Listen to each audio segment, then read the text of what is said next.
Ceux qui font le cinéma en 35 mm, en 4 minutes et en une seule prise.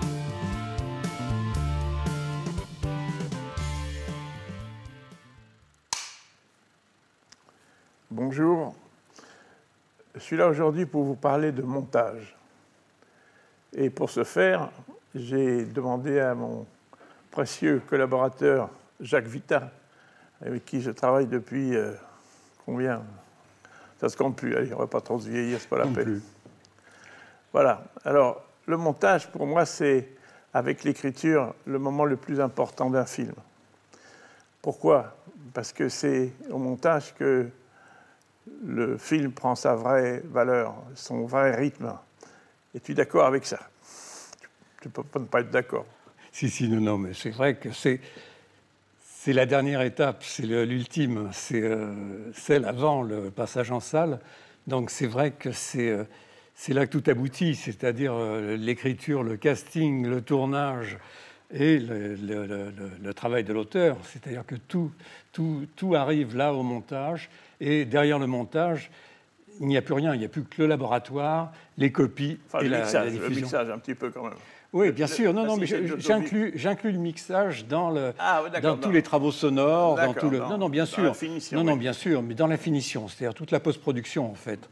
Donc c'est vrai que c'est après le premier montage image qu'on s'aperçoit de la tonalité et de l'odeur du film, de la couleur du film. Le rythme.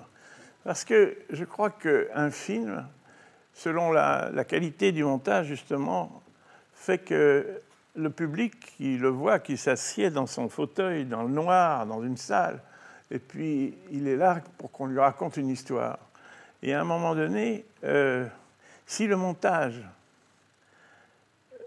n'est pas bon, et qui dit, sur un moment, il dit « oui, ben ça va, j'ai compris après », ben, c'est que le montage n'est pas bon. C'est que là, on a foiré. On n'a pas réussi à capter totalement l'intérêt du spectateur. Et ça, c'est le montage qui fait qu'il faut toujours couper au moment essentiel, au moment où les gens sont comme ça, hop, il faut les emmener ailleurs.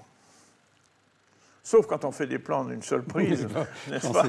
Ou alors là, ce qui est très valable aussi. Mais d'un plan séquence, il peut avoir son rythme propre. Je me souviens dans L'été meurtrier, à un moment donné, je me suis posé une question. Il y avait Suzanne Flon qui jouait la phono cassée et qui devait dire un texte, une voix off, et il y avait la musique du chaland qui passe derrière. Et je me suis dit, je ne vais pas rester comme ça. Et puis, en fait, j'ai fait un long avancé comme ça sur elle qui prenait au moins 30 à 40 secondes. Ben, ça marchait très bien et c'était très émouvant.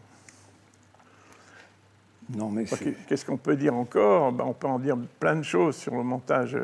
Mais je vais te laisser un petit peu la parole parce qu'il n'y a que moi qui parle. Prends le relais un petit peu, t'es paresseux là. Non, c'est le montage, c'est vrai que le rythme est en partie donné par le montage, mais je crois que le rythme, il est donné aussi par l'envie du spectateur. C'est-à-dire que si vous êtes sur une réplique, il y a une envie du spectateur de voir la réaction du comédien en face, ou peut-être d'élargir un champ parce que d'un seul coup, cette réplique prend plus d'importance dans un champ large que sur un gros plan. Donc c'est ça le montage, c'est aussi savoir anticiper les envies. Montrer l'image que tu penses que le public a envie de voir. Voilà. Oui, mais le premier public, oui, voilà, c'est ce que j'allais le dire, c'est qu'on travaille en fonction du public si on veut, mais on travaille surtout en fonction de nous et au début. Le premier spectateur, c'est nous. Étant premier spectateur, étant public. Tu vois,